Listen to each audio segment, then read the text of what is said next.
This is the last day of SCE presentation. It's very exciting, mostly for me, because it's been going on for a long time now. I've been in this room for a long time. I miss my classroom and my students for juniors in class.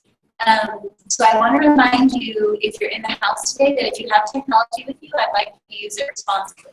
So that means if you have a phone, I'd like you to make sure that it's on silent. And also, I encourage you to not have it out. If you have things going on in the outside world, just put them aside for half an hour and give your attention to the person who has the floor. I also want to strongly encourage you to participate in the question and answer session at the end of the presentation. And I want to remind students that this isn't just for faculty. The questions that students ask are often the questions that allow the student presenting to really showcase the breadth and depth of their knowledge about the topic. Okay? I am really looking forward to the presentation of Juan Montes.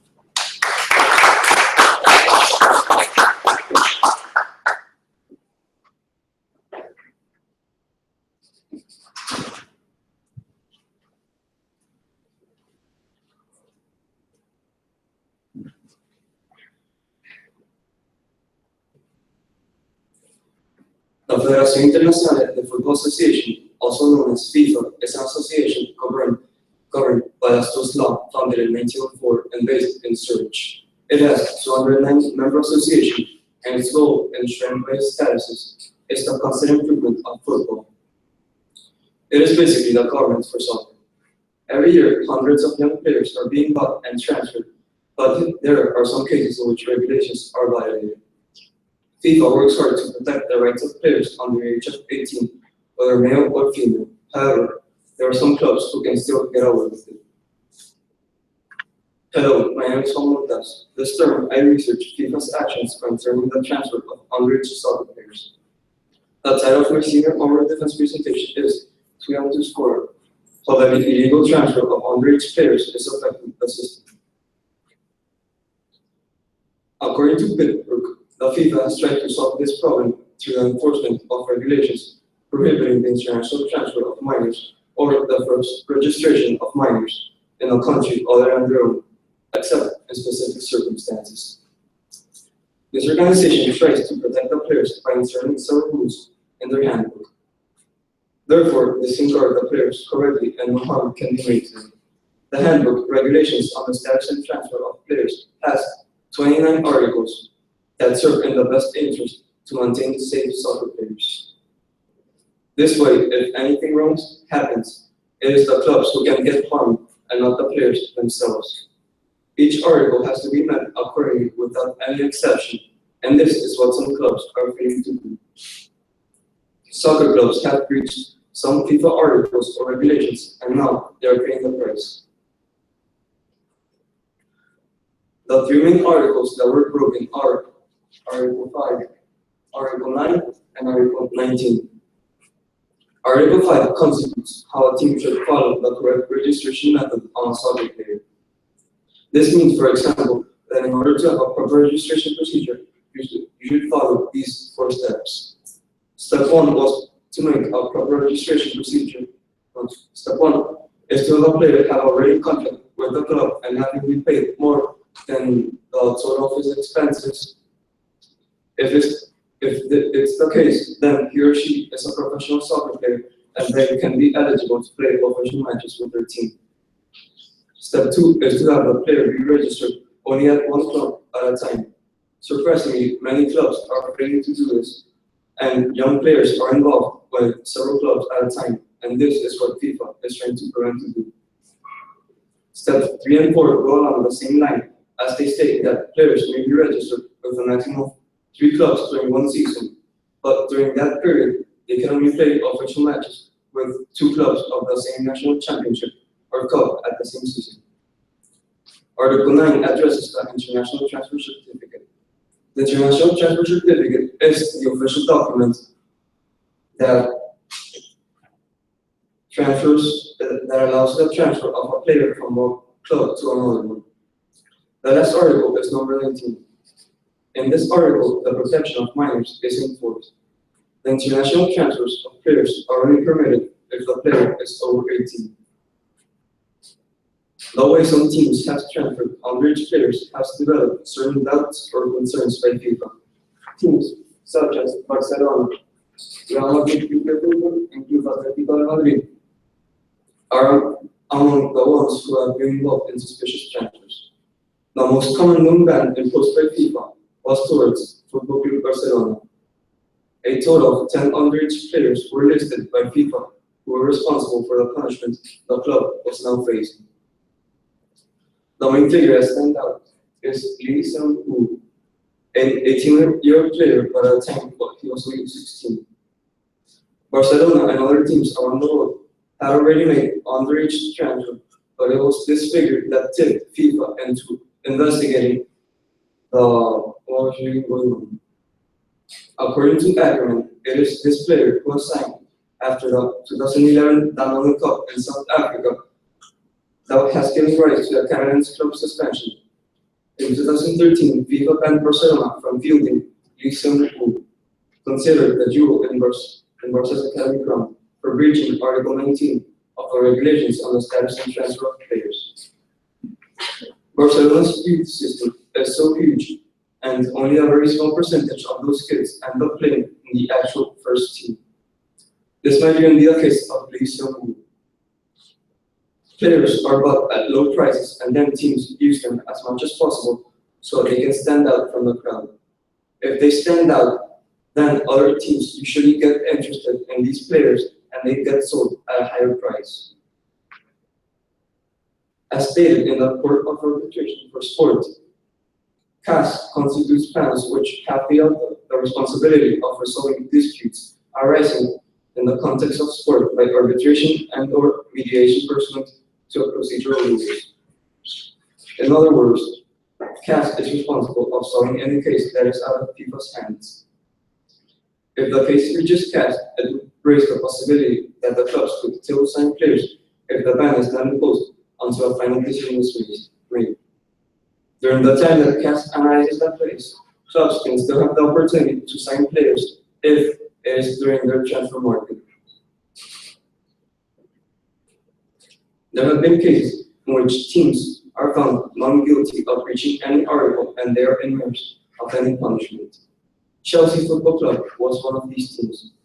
In an act of good faith and with the view of the possibility to future collaborate with Lens, a French team, and without recognizing any liability, Chelsea has agreed to pay compensation costs for a training given to a player while at Lens, named Gael Kakuta.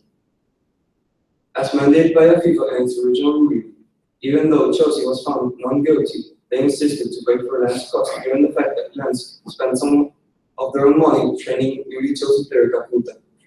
Kakuta was a player that was at Lens, and Chelsea made an agreement with him to bring him to the club, but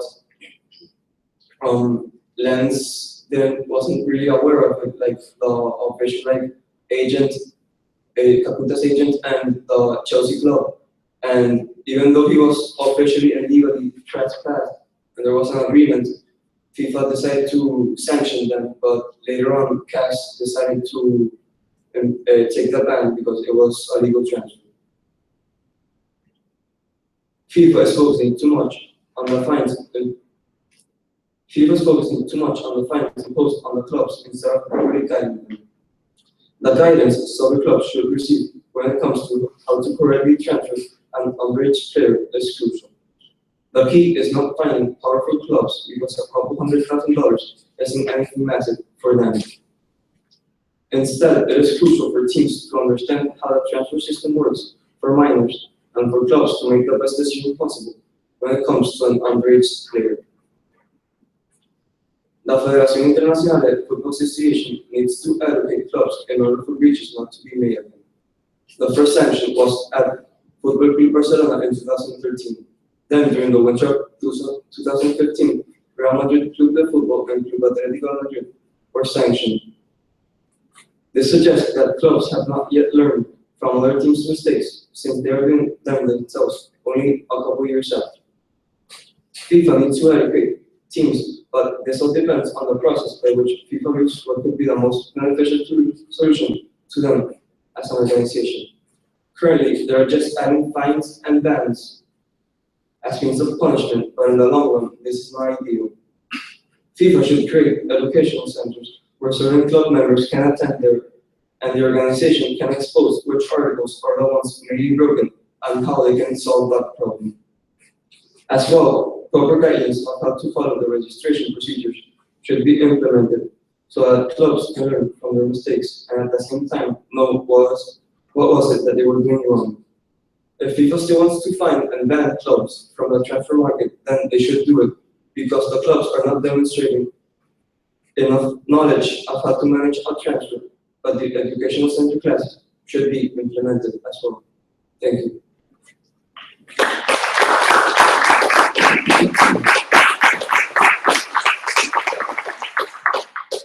Any questions?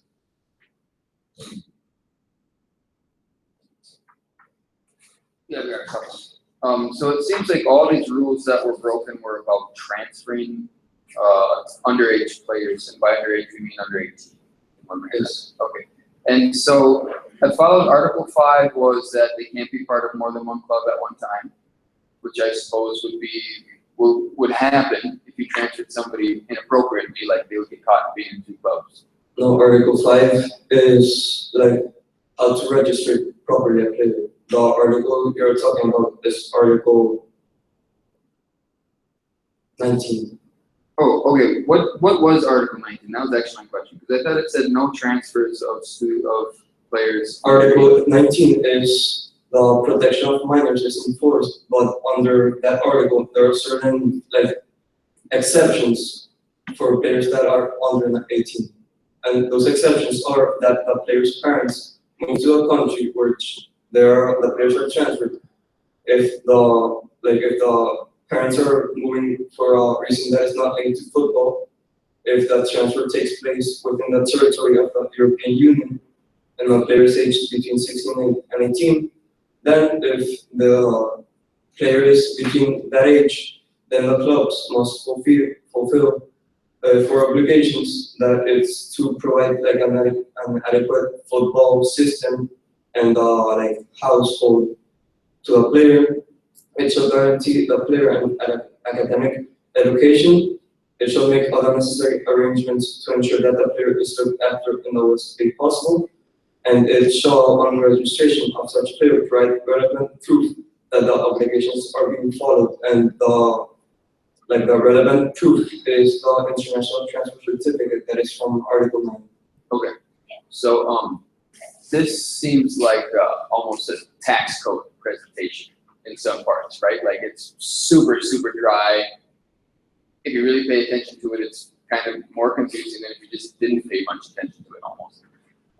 And I think it's this, then that is the point that you're making, right? I mean, the result of all of these mistakes, would you say this is a result of greed by the football clubs, or is this a result of a normal growing football clubs that are trying to educate, underage soccer players and just have overly complicated rules?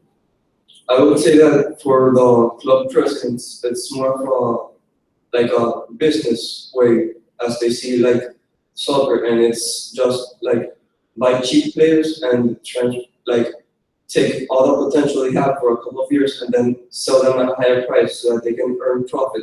So in a way, it's more of greed from the presidents as they see if they break a certain regulation or article, that's for them it's oh, we just have to pay a couple $100,000 dollars or euros. It's not much money, and then we can keep doing this. Can I follow up on that then? So you're saying the onus is more on the club presidents and not FIFA? In other words, you seem to be placing the blame on some of the mess that's going on. I'm working off Mr. Biesmeister's point that, from my perspective, hearing the presentation, the rules seem kind of complicated. But it does appear that FIFA, from your point of view, is actually trying to protect these young players? Well, I mean, yes, the rules can be complicated, but if the rules are there, the clubs should follow them. And like when they're gonna transfer a player, they should read like what they should do every step so that they cannot make a breach or a mistake while transferring an underage player. Well, and like you explained, it's fairly complicated. You have an entire world system, right? You can pick up a kid from Nigeria, you know, who might end up being on, I don't know, you know, Arsenal or something, right? So we're talking about the entire globe is a club's grounds for finding talent. So, you know, FIFA though is a fairly questionable organization on so many levels, right? So again, I guess I'll go back to, do you really feel that is it the clubs taking advantage of young players? Or is it that FIFA is such a mess, clubs just kind of do what they want anyway and sort it out later? I mean, clubs, like, they try to take out the entire potential of a player, but at the same time, FIFA is, like, really corrupt. So for them, it is better, like, to just impose fines and bans, and that way they can insert money into their budget. And they can, since they're not, like, properly educating the clubs, then they can just redo the mistake, the clubs, over and over again, and FIFA is just spending money. So this seems like a win-win scenario for everybody except The players. nice. So then on my ending question is, do you have a middle road solution here? Because if, you know, you're answering quite well. Is there an alternative here, an idea how, or, I mean, I understand it's complicated, but in your thought process, you seen any cleaner way to protect young players and not have these two guys in the club just kind of feeding off of them, I suppose? I mean, it's hard since FIFA is corrupt. Like, they should start by, like, cleaning off FIFA, like the members who are corrupt and all that, so that the organization can start becoming cleaner and more, like, reputable. And in a way, if they start doing that, then maybe even the articles can be, like, cleaned up a bit so that it's easier for the clubs to follow, and if they follow them better, then these problems won't arise. You used your language. You used language in the presentation where you talked about the players being bought and sold. Yes. And I'm an outsider to this soccer club, but I was interested in that language. Are the players being bought and sold, or are there contracts being bought and sold? There are contracts. The player decides whether they want to join this team or not.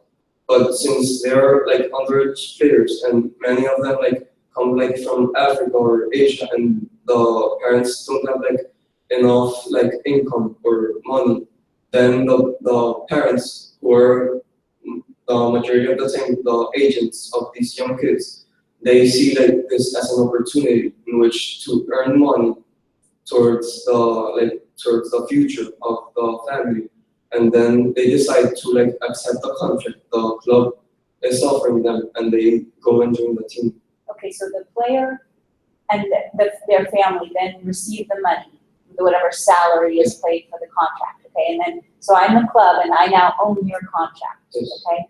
And I decide, but Darwin offers me more for your contract. Do I need your permission to sell your contract? to When a Darwin? transfer occurs,